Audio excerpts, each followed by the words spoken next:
तो नेक्स्ट हम स्टार्ट करने वाले हैं सिंगली रीइंफोर्स बीम में जो डिजाइन स्टेप्स हम डिस्कस कर रहे थे लास्ट लेक्चर में। तो हमने इफेक्टिव स्पैन कैसे निकालते हैं, हम जो बैलेंस एक्शन के लिए हम क्या प्रोसीजर रहता है, जब फैक्टर्ड बेंडिंग मोमेंट, जब फैक्टर्ड मैक्सिमम बेंडिंग मोमेंट की बात करते हैं, हम जो लिमिटेड की बात करते हैं, म्यू की बात करते हैं, तो हमने डिस्कस किया था लास्ट लेक्चर में। ओके, तो नेक्स्ट स्टेप जो डिजाइन स्टेप्स हमारे रहते हैं, हमारा जो टॉपिक था steps for design of singly reinforced beam,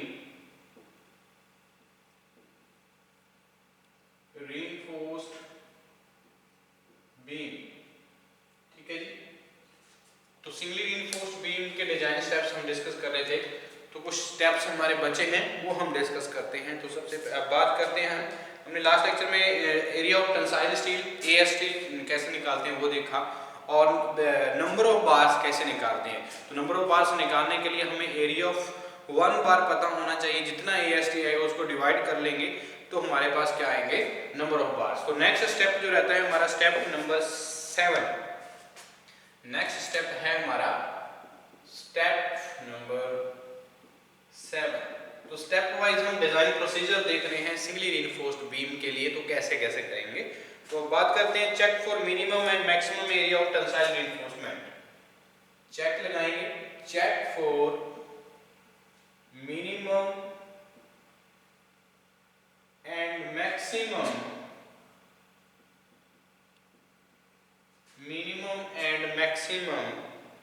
area of tensile reinforcement.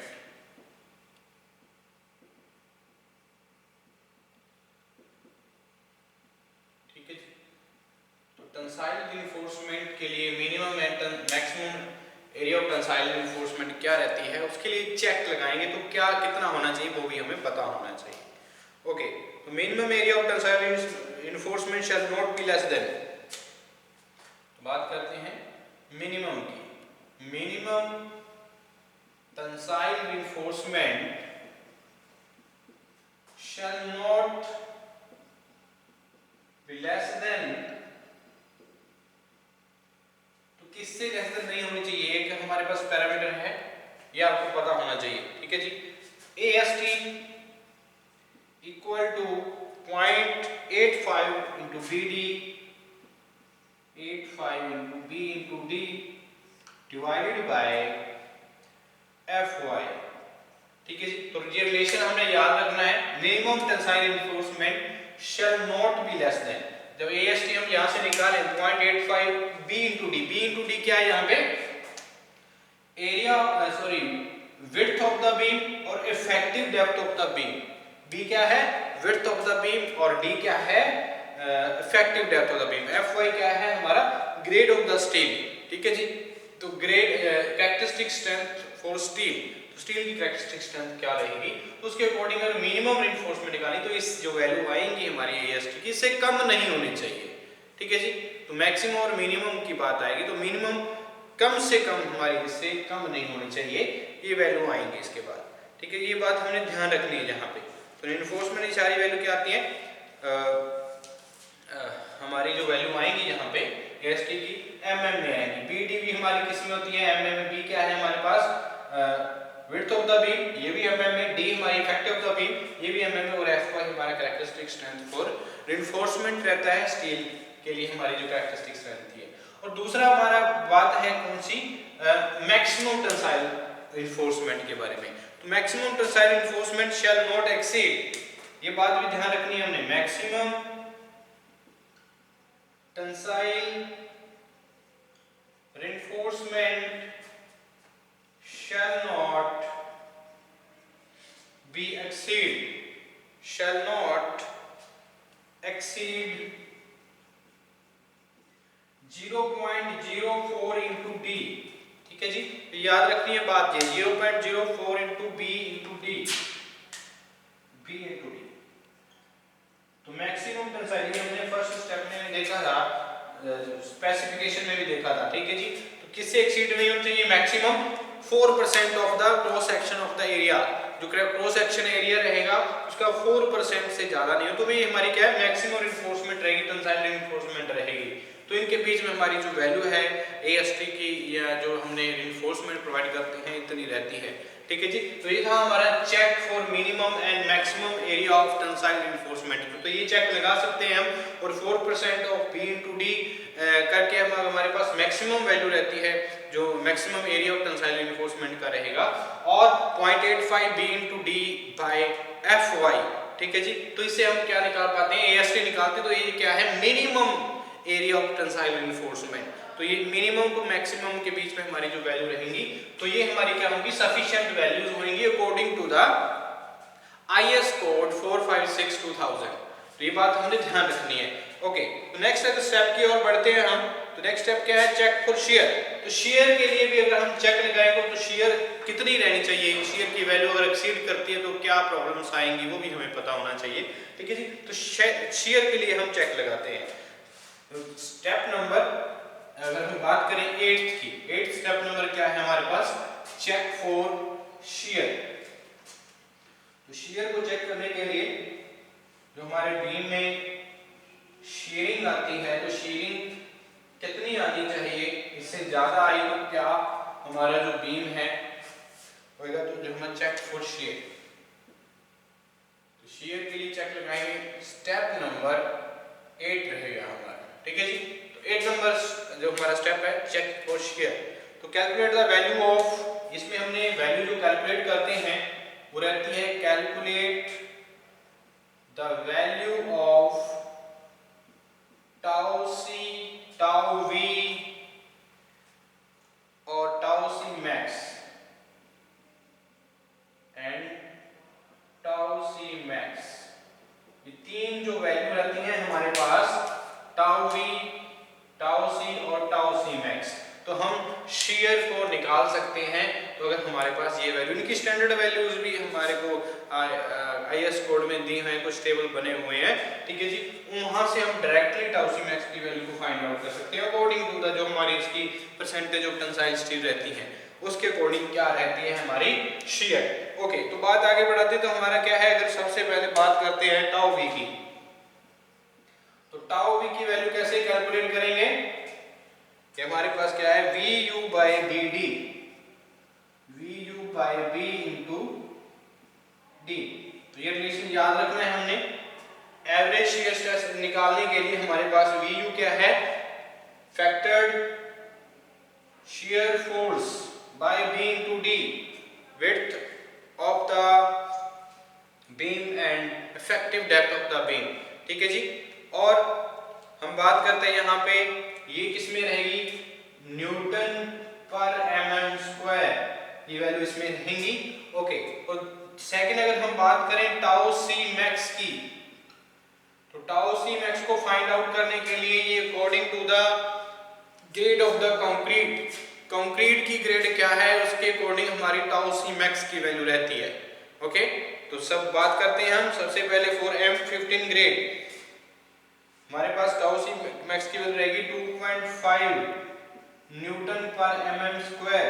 किसके लिए, फॉर M15 ग्रेड। अगर कंक्रीट की ग्रेड कितनी है, M15 है, तो हमारे पास टाउ सी मैक्स की वैल्यू कितनी आएगी, 2.5 न्यूटन पर mm²। ठीक है जी, उसके बाद हम बात करते हैं 2.8 न्यूटन पर mm²। ये किसके लिए है, फॉर M20। तो M20 ग्रेड ऑफ कंक्रीट के लिए कितनी वैल्यू रहती है टाउ सी मैक्स की, 2.8। डायरेक्टली वैल्यू भी आप याद रख सकते हो भाई। ठीक है, और उसमें 3.1 न्यूटन पर mm²। तो ये कौन सी ग्रेड के लिए जो वैल्यू रहती है टाउ सी मैक्स की, M25। ओके, नेक्स्ट बात करते हैं टाउ सी मैक्स की जो वैल्यू रहेगी 3.5 न्यूटन पर mm²। तो ये रहती है M30 grade of concrete. Okay, तो नेक्स्ट अगर टाउ सी की वैल्यू क्या है, यहाँ पे इंक्रीज हो रही है तो उधर हमारा ग्रेड इंक्रीज हो रहा है। 3.7 स्क्वायर, ये ग्रेड क्या है M35,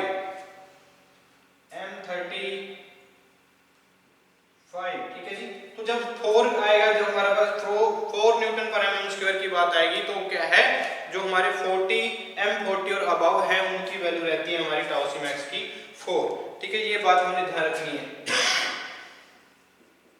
4 न्यूटन पर mm स्क्वायर किसके लिए, M40 एंड अबव, ठीक है जी। तो ये हमने यहाँ पर याद रखना है, ये बातें याद रखनी है, टाउ सी मैक्स की वैल्यू जो रहेंगी। ओके, टाउ सी मैक्स के बाद अगर हम बात करें टाउ सी की, ठीक है जी, तो टाउ सी की वैल्यू कैसे फाइंड आउट करें। टाउ सी, तो तीनों की वैल्यू हमें पता होनी चाहिए। जब हम शेयर के लिए चेक लगा रहे हैं तो टाउ सी की वैल्यू निकालने के लिए हमारे पास हम जो वैल्यू है ये टाउ सी की वैल्यू जो है वो डिपेंड करती है हमारे आईएस कोड पे। तो आईएस कोड पे जो डिपेंड करती है वो हमारी परसेंटेज ऑफ स्टील पे और ग्रेड ऑफ कंक्रीट पे, दो चीजों पे डिपेंड करेगी हमारी टाउ सी की वैल्यू, ठीक है जी। तो ये याद रखना, grade of concrete and percentage of tensile steel दोनों पे डिपेंड करेगी। एक टेबल बना होगा हमारे आईएस कोड में 4562,000 में, तो वहां से हम वैल्यू को क्या कर सकते हैं, कलेक्ट कर सकते हैं टाउ सी की वैल्यू को। तो हम लिख सकते हैं tau C can be obtain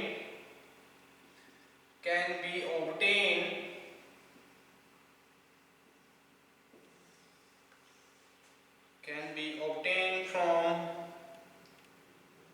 IS code depending upon the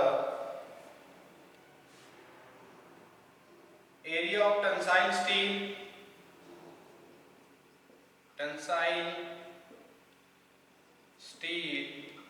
and grade of concrete,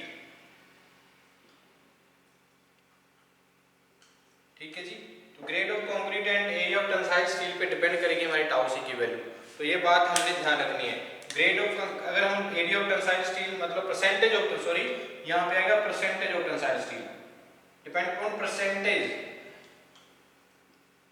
percentage of tensile steel. तो पीटी से हम डिनोट करते हैं परसेंटेज ऑफ टेंसाइल स्टील को, तो पीटी इक्वल टू कितना होना चाहिए, 100 AST divided by B into D। तो यहाँ से पीटी की वैल्यू भी आ सकती है, यहाँ पे परसेंटेज हम निकाल सकते हैं इस रिलेशन से, ठीक है जी। इस रिलेशन से अगर हम निकाल लें परसेंटेज में वैल्यू आएगी टेंसाइल स्टील की, ठीक है जी। तो इन दोनों चीजों पे डिपेंड करती है हमारी टाउ सी की वैल्यूज। तो यहाँ पे आप कंडीशंस हैं कुछ, इस जो हमारा चेक फॉर शेयर है, जब हमारे पास वैल्यू आई तो तीनों की वैल्यू हमने कैलकुलेट करनी है। फर्स्टली टाउ वी की वैल्यू VU by BD, ये रिलेशन है हमारे पास, और टाउ सी मैक्स की वैल्यू डिपेंड करती है हमारे ग्रेड ऑफ कंक्रीट पे, ठीक है जी। तो उसके अकॉर्डिंग हमारी वैल्यू रहती है। ज्यादा अगर हम M20 की बात करें तो याद रखना है 2.8 न्यूटन पर mm स्क्वायर, ठीक है जी। M25 की 3.1 न्यूटन पर mm स्क्वायर, ठीक है। ये बातें ध्यान रखनी है। और टाउ सी की वैल्यू जो है वो डिपेंड करती है हमारे परसेंटेज ऑफ टेंसाइल स्टील पे। तो परसेंटेज ऑफ टेंसाइल स्टील को निकालने के लिए हमारे पास रिलेशन है 100 into AST, AST क्या है, area of tensile steel in reinforcement by B into D, यानी कि area of the tensile. Okay, तो ये हमारा क्या है, परसेंटेज ऑफ टेंसाइल और ग्रेड ऑफ कंक्रीट, या M10 होगा, M15, M20, M25, कोई भी ग्रेड हो सकता है, उसके अकॉर्डिंग हमारे टाउ सी की वैल्यू वेरी करेगी। ओके, तो ये हमारी क्या है, अब ये वैल्यू अगर हमारे पास आ जाती है तो इसके बाद हमारे पास शेयर के लिए चेक लगाना क्या है, आसान है, ठीक है जी। तो कैसे चेक लगाएंगे, हमारा जो शेयर है तो इनकी कंडीशंस रहेंगी कुछ, तो कौन सी कंडीशन है वो देखते हैं। जब हमने टाउ वी, टाउ सी और टाउ सी मैक्स की वैल्यू को फाइंड आउट किया, उसके बाद कुछ कंडीशंस हैं, उन कंडीशंस के अकॉर्डिंग हम शेयर को चेक कर पाते हैं। वो कैसे, वो देखते हैं। ओके, तो चेक फॉर शेयर में नेक्स्ट हम कंडीशंस की बात करते हैं। कंडीशंस, तो क्या कंडीशंस रहेंगी, सबसे पहले बात करेंगे जो हमारी टाउ वी है और टाउ सी मैक्स है। तो टाउ वी की वैल्यू क्या है, लेस देन हो, tau V less than tau C max, ठीक है जी। Tau V less than tau C max होगा तो हमारा क्या है जो सेक्शन है, ठीक है जी, वो क्या है, if not satisfied then redesign the section. अगर ये जो कंडीशन है सेटिस्फाई नहीं करती है तो हम जो डिजाइन स्टेप्स हैं वो हम क्या करेंगे, डिजाइन को रीडिजाइन करेंगे, ठीक है जी। If not satisfied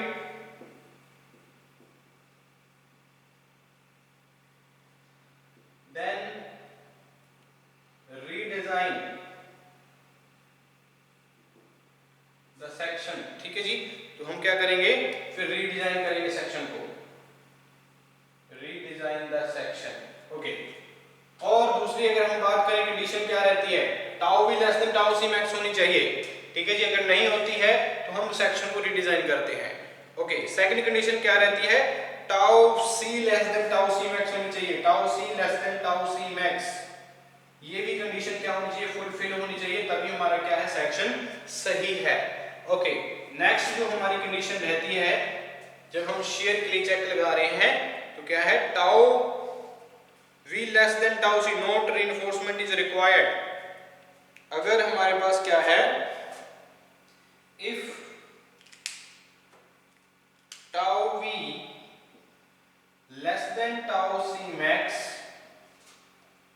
less than tau C max, no shear reinforcement, no shear reinforcement required, ठीक है जी। और अगर हमारे पास जो वैल्यू है, then provide nominal shear reinforcement in form of vertical shear strips, tau V. और दूसरी कंडीशन की बात करें, if tau V greater than tau c, greater than tau c max, tau c, then shear reinforcement required, ठीक है जी। तब क्या होगा, shear reinforcement required रहेगी। तो अब यहां पे बात आती है रिक्वायरमेंट की, तो ये हमारी यू फुलफिल होती है अगर हमारे पास tau V less than tau C है, मैक्स है, तो shear reinforcement करने की जरूरत नहीं है, तो हमें नॉमिनल shear reinforcement करनी पड़ेगी। shear reinforcement नहीं बट नॉमिनल shear reinforcement करनी पड़ेगी। तो नॉमिनल shear reinforcement का मतलब क्या है, in the form of strips. तो स्ट्रिप्स तो प्रोवाइड करनी पड़ेंगी जब हमारे पास tau V less than tau C max होगा। और दूसरी बात यहाँ पे क्या है, जो टाउ वी है वो ग्रेटर देन टाउ सी आ जाती है। अगर हमारी टाउ वी की वैल्यू जो नॉमिनल shear स्ट्रेस है हमारे पास वो हमारे एवरेज से ज्यादा हो जाती है, वो क्या है, हमारी shear reinforcement की जरूरत पड़ती है, ठीक है जी। तो हम उसमें क्या करेंगे, shear reinforcement में, तो shear reinforcement प्रोवाइड करने के लिए हमें क्या, इन the form of bent up bars, तो एक्स्ट्रा जो बेंट अप बार्स प्रोवाइड करते हैं ताकि हमारी जो shear है उसको कॉन्ट्रैक्ट किया जा सके। तो इसलिए ये हमारे पास क्या है, चेक फॉर shear, ये बात हमने ध्यान रखनी है इस केस में, ओके। ओके, तो ये हमारा क्या है। उसके बाद अगर हम बात करें नेक्स्ट स्टेप की, नेक्स्ट स्टेप क्या रहेगा हमारा, ये हमारा था tau C, tau V and tau C max, maximum shear stress value कितनी रहती है एवरेज की, और नॉमिनल shear स्ट्रेस जो आती हैं, ठीक है जी, उसके अकॉर्डिंग अगर हम shear देखें तो वो हमारे पास ये कंडीशंस आई थी। तो ये कंडीशंस के अकॉर्डिंग हम क्या कर सकते हैं, हमारी जो वैल्यू है वो हमें पता होनी चाहिए। तो स्टेप नंबर 9 की ओर बढ़ते हैं। तो स्टेप नंबर 9 क्या है हमारा, check for development length, check for development length, ठीक है जी। तो डेवलपमेंट लेंथ के लिए चेक लगा रहे हैं, ओके। तो डेवलपमेंट लेंथ के लिए, डेवलपमेंट लेंथ को चेक करने के लिए हमें जो हमारा सेक्शन है वो कैसा है, क्या हम जो हमारे रिलेशन रहेंगे डेवलपमेंट लेंथ के लिए, LD, ये हमारा रिलेशन याद रखना है हमने, LD less than equal to 1.3 m1 by v m1/v plus L naught. तो ये रिलेशन है जो हमने याद रखना है डेवलपमेंट लेंथ के लिए। तो यहाँ पे एल डी क्या है, ये बात हमने डेवलपमेंट लेंथ है, ये क्या है हमारा डेवलपमेंट लेंथ।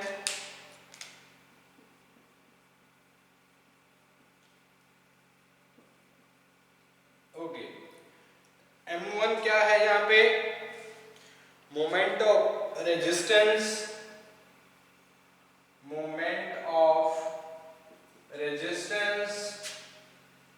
ओके जी, और v क्या है यहाँ पे, shear force at a section due to design load। ठीक है जी, ये हमारा क्या होता है, shear force। ओके, और यहाँ पे L नोट क्या है, encourage value, encourage value.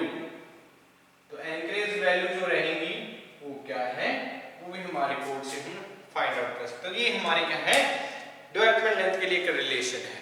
Okay, तो इसके अकॉर्डिंग हमारा क्या है, ये हमारा रिलेशन क्या होना चाहिए, सेटिस्फाई होना चाहिए। तो हम डेवलपमेंट लेंथ के लिए चेक लगा सकते हैं।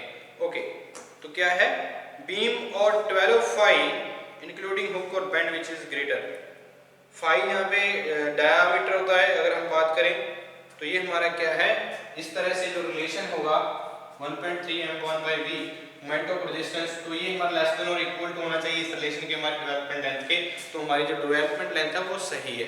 तो ये रिलेशन आपने सिंपल रिलेशन याद रखना है इसमें। हम आगे बढ़ते हैं स्टेप नंबर 10 के लिए। तो क्या है, depth of beam from deflection consideration. तो जो बीम की डिफ्लेक्शन आती है, ठीक है जी, जो डेप्थ बीम के लिए चेक लगाएंगे हम, depth of the beam, check for depth of the beam, consider deflection. तो डिफ्लेक्शन को कंसीडर करते हुए हम चेक लगा रहे हैं किसके लिए, बीम डेप्थ के लिए। तो स्टेप नंबर 10 हमारा रहेगा check for depth of beam, depth of beam from deflection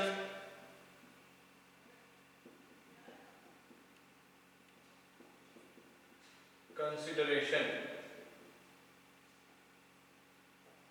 ठीक है जी, तो क्या रहेगा डेप्थ ऑफ बीम के लिए, to check the depth of beam for deflection consideration. तो सबसे पहले हमें फाइंड आउट करना होगा, check for depth of beam for deflection consideration, find out the क्या क्या फाइंड आउट करना होगा इसमें।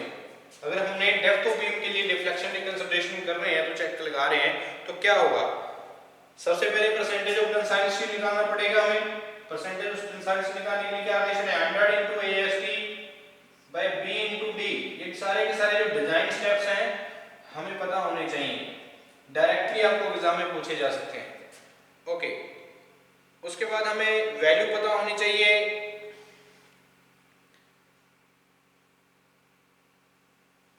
Fs। ठीक है जी, तो ये रहेगी हमारे पास 0.58। ये रिलेशन याद रखने में, Fy area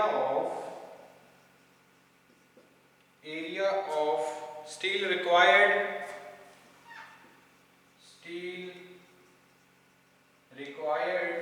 by area of steel provided। ठीक है जी, ये बात हमने ध्यान रखनी है।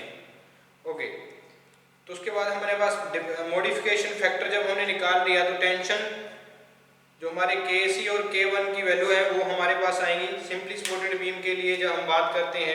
ठीक है जी, उसके बाद हमारे पास थर्ड, अगर हम बात करें नेक्स्ट जो फाइंड आउट करना पड़ेगा डेप्थ ऑफ बीम के लिए, वो क्या होगा, modification factor for tension enforcement. और जो हमारे टेंशन इन्फोर्समेंट के लिए वैल्यू जो रहेंगी वो क्या है, रेक्टेंगुलर बीम सेक्शन हो चाहे हमारे पास कंप्रेशन इन्फोर्समेंट यूज किया हो, तो Kc और Kf दो हमारे पास मॉडिफिकेशन फैक्टर आते हैं, Kc और Kf। ठीक है जी, तो Kc और Kf की वैल्यू हम क्या करते हैं, मॉडिफिकेशन फैक्टर की वैल्यू जो रहती है वो 1 लेके चलते हैं। ये बात हमने ध्यान रखनी है। ओके, रिडक्शन फैक्टर होते हैं ये हमारे, और मॉडिफिकेशन फैक्टर क्या है Kc, और ये हमारा क्या है रिडक्शन फैक्टर है। ओके, तो ये हमारे वैल्यू जो हैं हमें पता होनी चाहिए।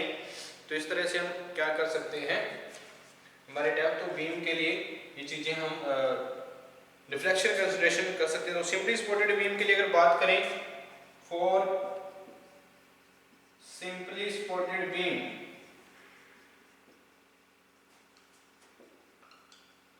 सिंपली स्पॉटेड बीम के लिए अगर कैलकुलेट करने, ये हमारा क्या है percentage of tensile steel, yield stress जो हम निकालते हैं, एक मॉडिफिकेशन फैक्टर और रिडक्शन फैक्टर निकाल लिया। और क्या सिंपली स्पॉटेड बीम के लिए अगर हम देखें तो 1/dx = 20 होना चाहिए, अप टू 10 मीटर स्पैन। तो 1 बाय सिंपली स्पॉटेड बीम के लिए अगर हम ये डेप्थ ऑफ बीम की देखें तो क्या होगा हमारा L/D मैक्सिमम जो वैल्यू रहती है, ठीक है जी, वो इक्वल टू क्या होगी, मैक्स इक्वल टू 20। ओके, तो यहां से हमारे पास जो वैल्यू रहेगी d की वो कितनी है, 1/D max equal to 20 into जो हमारे पास 20 लिखा है हमने, और ये मॉडिफिकेशन फैक्टर रहते हैं Kt, Kc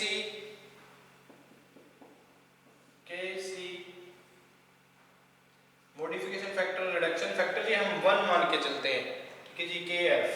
तो इसलिए हमारे पास जो वैल्यू आती है इतनी है सिंपली स्पॉटेड बीम के लिए, L/D मैक्स। तो यहाँ से हमारी depth of the beam deflection को कंसिडरेशन करते हुए हम इस तरह से निकाल सकते हैं, ठीक है जी। तो L/D provided should be less then L/D max for designing the beam satisfy the limit of serviceability. तो इसमें क्या है, जो हमारे पास ये हमने क्या किया, मैक्स वैल्यू जो L/D की वैल्यू जो मैक्स निकाली है वो क्या है L/D प्रोवाइडेड जो आएगी हमारे पास, हमने L/D की वैल्यू जो क्या है प्रोवाइडेड निकाली है वो क्या होनी चाहिए, provided less than L/D max से होनी चाहिए। तो हमारी जो वैल्यू है वो हम यहाँ पे चेक लगाएंगे, हमारी प्रोवाइडेड वैल्यू जो होगी वो लेस देन होनी चाहिए हमारी जो ये वैल्यू आई है सिंपली स्पॉटेड बीम के लिए अगर बात कर रहे हैं इक्वल टू 20। तो इससे कम है तो हमारा क्या है जो deflection depth of the beam है, हमने डिफ्लेक्शन कंसीडरेशन के लिए हमारा चेक है वो सही रहेगा, ठीक है जी। तो इस तरह से हम क्या कर सकते हैं, फाइंड आउट कर सकते हैं, ठीक है जी। तो ये हमारे क्या है स्टेप्स चेक फॉर डेप्थ, और लास्ट स्टेप जो है हमारा वो क्या रहेगा वो भी देखते हैं। हम लास्ट स्टेप की ओर बढ़ते हैं, जो हमारा लास्ट स्टेप रहेगा design steps for singly reinforced beam, ठीक है जी। तो लास्ट स्टेप है हमारा provide side face reinforcement along the 2 faces. तो कैसे हम प्रोवाइड करेंगे, प्रोवाइड स्टेप नंबर 11,